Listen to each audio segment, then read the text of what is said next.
자, 소주 잔 들고 다들 모여봐. 우리가 그토록 믿었던 영원한 돈 복사기 이야기를 해줄 테니까. 모두가 입을 모아 슈퍼사이클이 왔다고 외쳤을 때 우리는 그게 멈추지 않는 롤러코스터인 줄만 알았어. 옆집 떡볶이집 이모님도, 취업 준비하던 내 동생도 스마트폰만 쳐다보며 침을 흘리고 있었지. 마치 서울 한복판에 금덩이가 쏟아지는 구멍이 뚫린 것 같았어. 우리는 그걸 반도체라고 불렀지만 사실 그건 우리 욕망을 투영한 거울이었을 뿐이야. 숟가락만 얹으면 밥이 저절로 입으로 들어오는 마법의 식탁이 차려진 기분이었지. 사람들은 더 이상 땀 흘려 일하는 가치를 믿지 않게 되었어. 그저 그 흐름에 올라타기만 하면 됐으니까. 통장에 찍힌 숫자가 불어나는 속도가 내 심장 박동보다 빨라지기 시작했어. 우리는 이 거대한 파도가 영원히 우리를 높은 곳으로 데려다 줄 거라 착각했지. 편의점 알바생도 대기업 부장님도 모두 같은 꿈을 꾸며 같은 곳을 바라보고 있었어. 지금 안 사면 바보야 라는 말이 유행어처럼 번지며 불안감을 부추겼지. 빚을 내서라도 그 배 타야 한다는 강박이 전염병처럼 돌았어. 그건 마치 터지기 직전까지 풍선을 불면서 아무도 멈추지 않는 생일 파티 같았어. 우리는 안전벨트도 매지 않고 속도계만 쳐다보며 환호성을 질렀지. 숫자가 빨간색으로 빛날 때마다 도파민이 뇌를 지배해서 이성적인 판단은 마비되었어. 가끔 경고등이 깜빡였지만 우리는 그걸 축제 조명이라고 우겼어. 돈이 돈을 낳는다는 말이 이렇게 무섭도록 달콤하게 들릴 줄은 몰랐지. 우리는 바닥이 얼마나 깊은지도 모른 채 얼음이 얇게 언강 위에서 탭댄스를 추고 있었던 거야. 누군가 조심해라고 말하면 우리는 그 사람을 파티 분위기 망치는 겁쟁이 취급했어. 그렇게 우리는 서서히 아주 부드럽게 돌아올 수 없는 강을 건너기 시작했어. 뉴스에서는 연일 반도체 품귀 현상을 보도했고 우리는 그걸 지금 들어가야 할 신호라고 해석했어. 그래픽 카드 하나 구하는 게 서울 아파트 청약 당첨되는 것보다 어렵다는 소문이 돌았으니까 우리는 마치 마트 폐점 시간에 떨이 상품을 낚아채듯 주식 어플 매수 버튼을 연타했지. 내 친구 철수는 노동소득은 끝났다며 10년 다닌 회사를 그만두고 전업 투자자가 되겠다고 선언했어. 그때는 누구나 자기가 워런 버핏에 숨겨진 한국인 제자라고 착각하던 시기였지.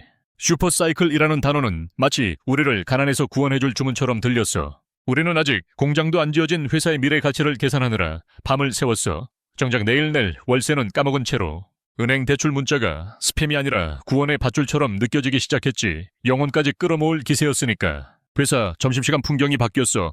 밥 먹는 사람은 없고 다들 차트만 뚫어져라 쳐다보고 있었지.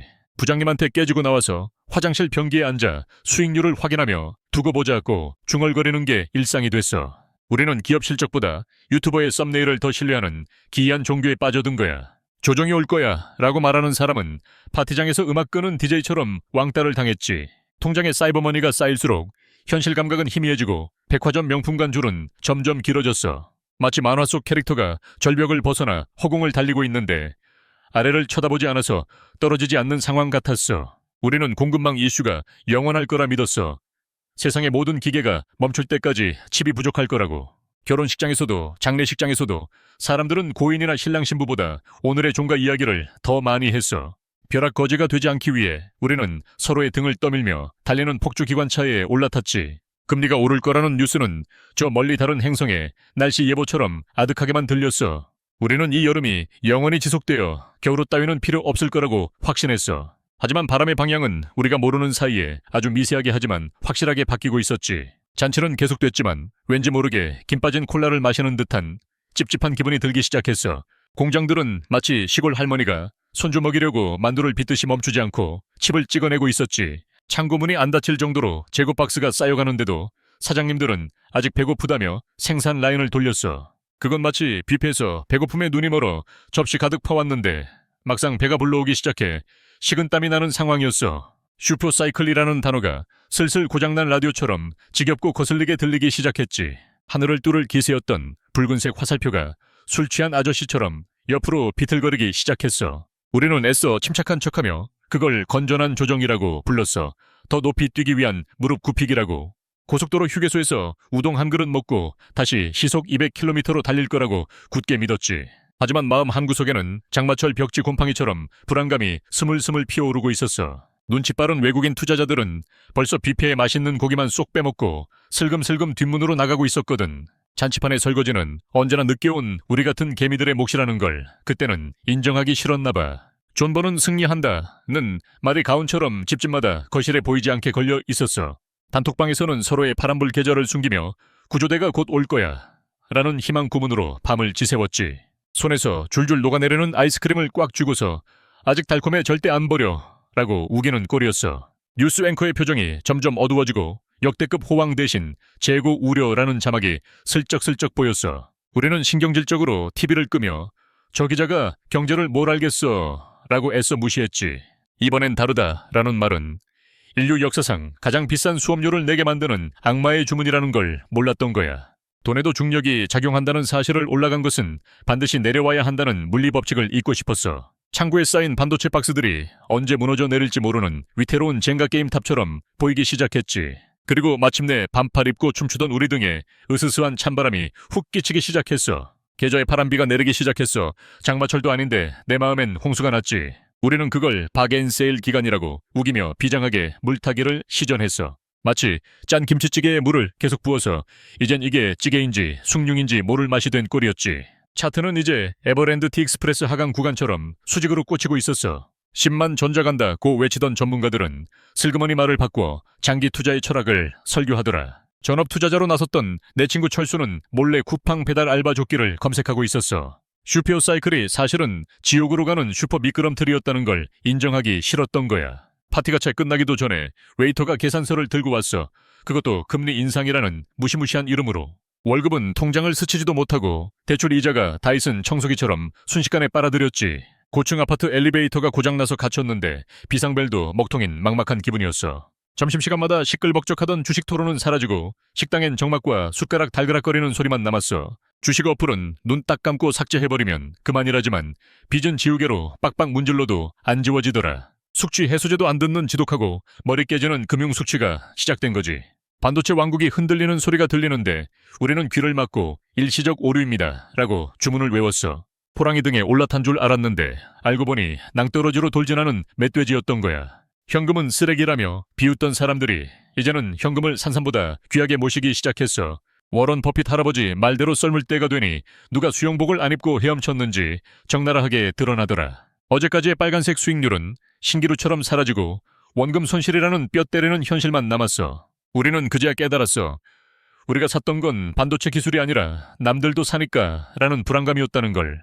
폭탄 돌리기의 음악이 뚝 멈췄고 그 시뻘건 폭탄은 정확히 내 손에 들려 있었어. 이제 우리 사이에서 슈퍼사이클이라는 단어는 해리포터의 볼드모트처럼 입에 담으면 안 되는 금기어가 됐어. 내 계좌는 마치 냉동실 구석에 3년째 박혀있는 꽁꽁 언동태처럼 딱딱하게 굳어버렸지. 잠깐 쉬었다 가는 정거장인 줄 알았는데 알고 보니 기차가 끊긴 시골 간이역에 버려진 기분이야. 주식 어플을 켜는 건 판도라의 상자를 여는 것보다 더 큰 용기가 필요했어.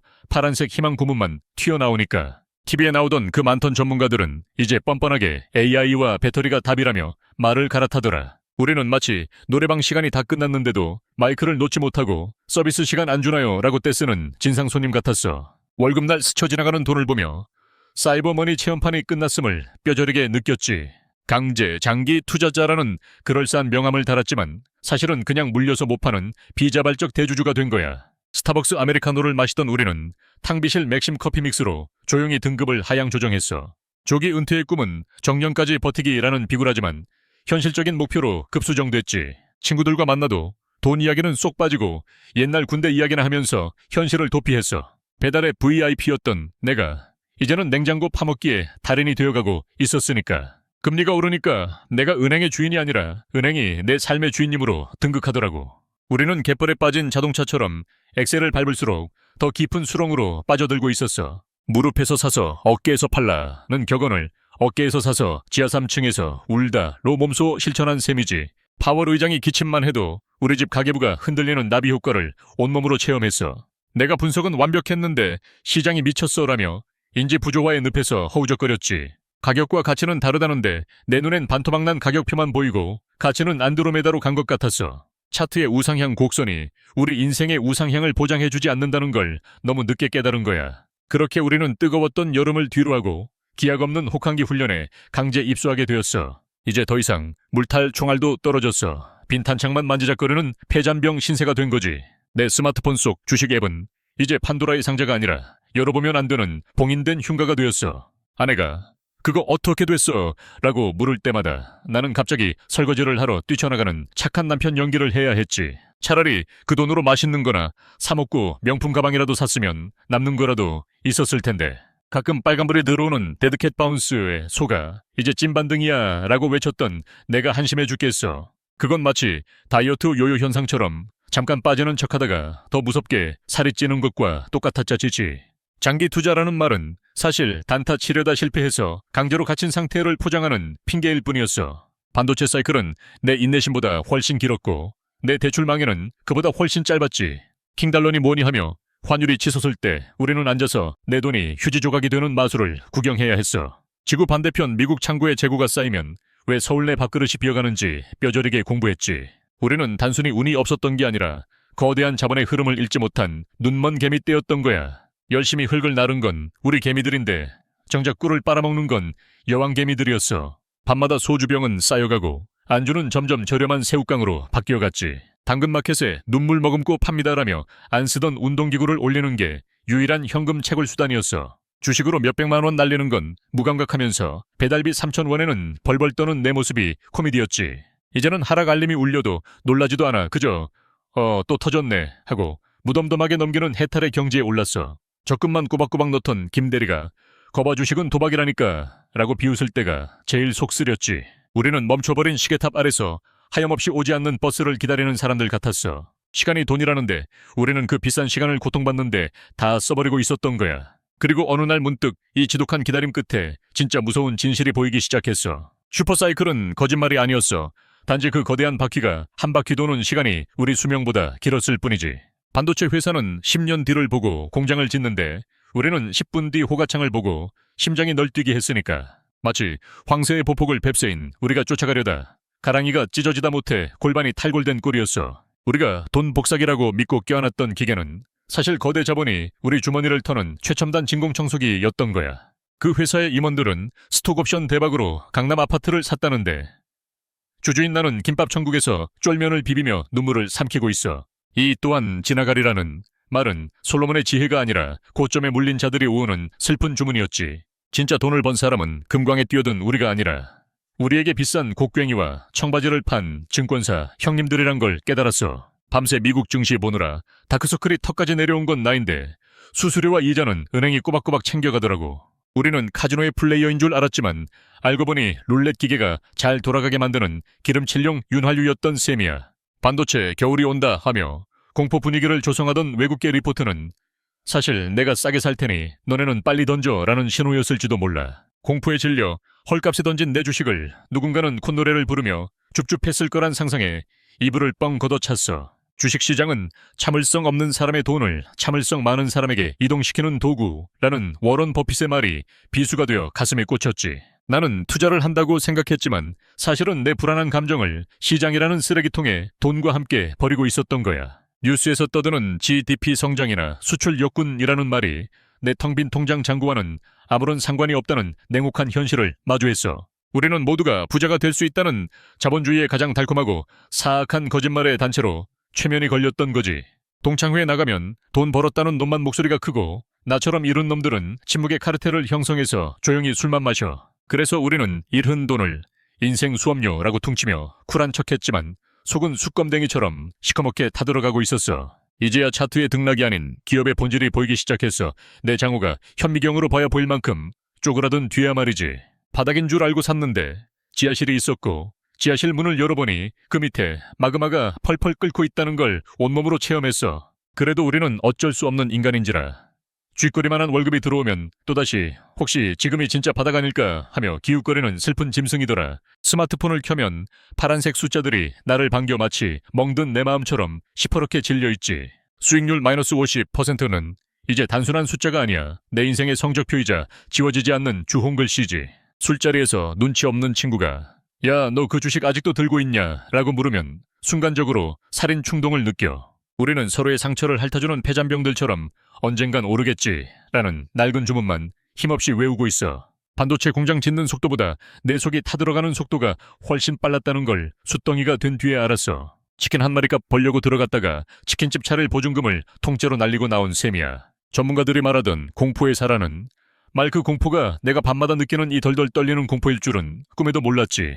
내가 팔면 귀신같이 오르고 내가 다시 사면 기가 막히게 떨어지는 이 머피의 법칙은 이제 과학의 영역이야. 주식시장 서버엔 CCTV가 달린 게 분명해. 누군가 내 매수 버튼만 감시하다가 지금이야 떨고 라고 지시하는 게 틀림없어. 월급은 잠시 스쳐 지나가는 게임 속 로그인 보너스일 뿐 그 돈의 진짜 주인은 카드사와 은행이었어. 장기 투자는 반드시 승리한다는 말은 이자를 낼 여유가 있는 부자들에게나 해당되는 동화 같은 얘기였지.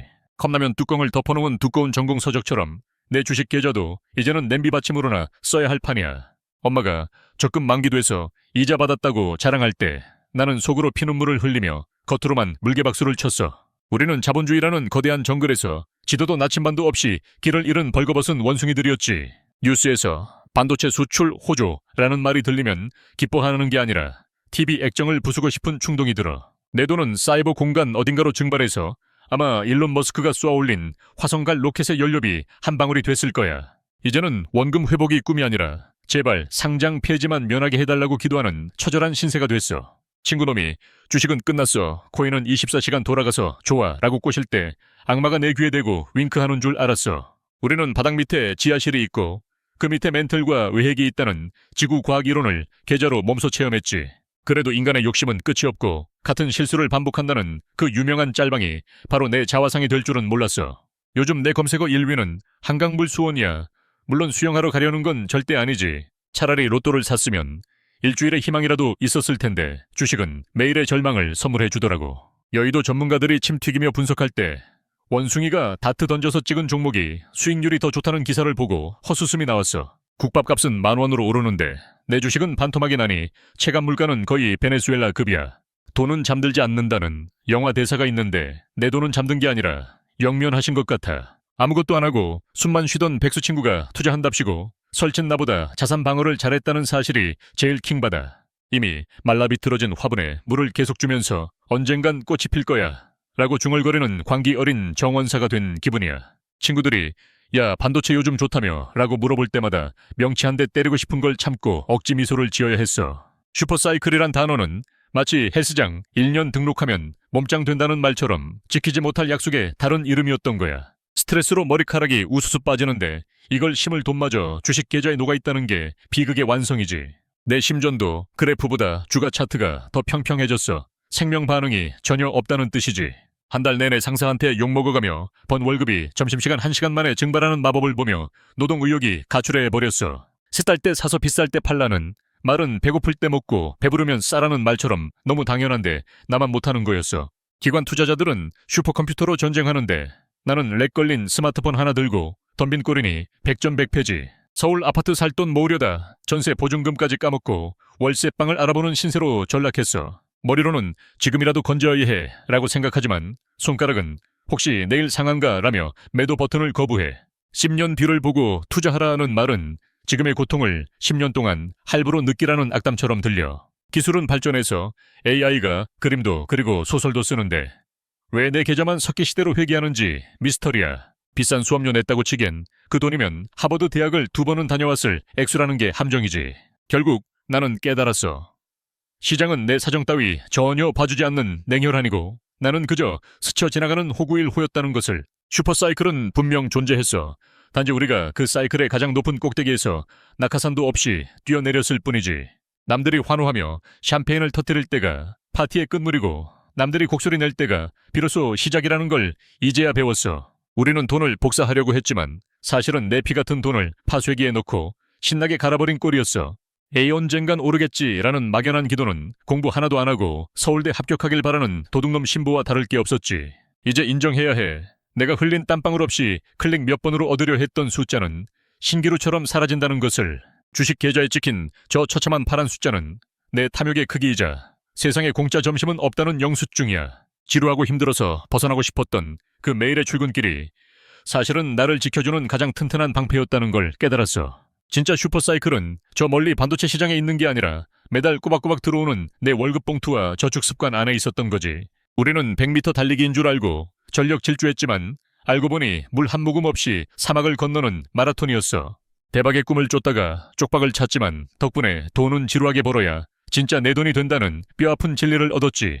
이제 그만 환상에서 깨어나 찢어진 주머니를 꿰매고 다시 묵묵히 밭을 갈러 가야 할 시간이야. 워런 버핏이 말한 복리의 마법은 일확천금이 아니라 지루한 시간을 견디는 엉덩이의 힘을 말하는 거였어. 나는 이제 돈 복사기 따위는 믿지 않아. 대신 콩 심은 데 콩 나고 팥 심은 데 팥 나는 정직한 밭을 믿기로 했어. 소주 한 잔에 털어버린 건 잃어버린 돈이 아니라 내 마음속에 기생하던 한탕주의라는 괴물이었기를 바라. 누군가 또 지금이 기회야 이거 하나면 인생 역전해라고 속삭인다면 조용히 귀를 막고 내 할 일이나 하러 갈 거야. 투자는 뜨거운 가슴으로 하는 게 아니라 차가운 머리와 무거운 인내심으로 하는 거라는 걸 너무 비싸게 배웠으니까. 수천만 원짜리 수업료 내고 얻은 이 교훈이 훗날 내 아이들에게 물려줄 통장 잔고보다 더 값진 유산이 될지도 몰라. 세상에 공짜로 돈을 불려주는 마법 기계 따위는 없어. 오직 시간과 정성만이 배신하지 않을 뿐이지. 자, 이제 집에 가자. 내일도 출근해서 정직하게 땀을 흘려야 할 지루하지만 확실한 나의 진짜 인생 사이클이 기다리고 있으니까. 교훈 소문에 사서 뉴스에 팔려 하지 말고 가치에 사서 시간에 맡겨라. 그리고 기억해, 땀 흘리지 않고 얻은 돈은 결국 내 것이 아니다.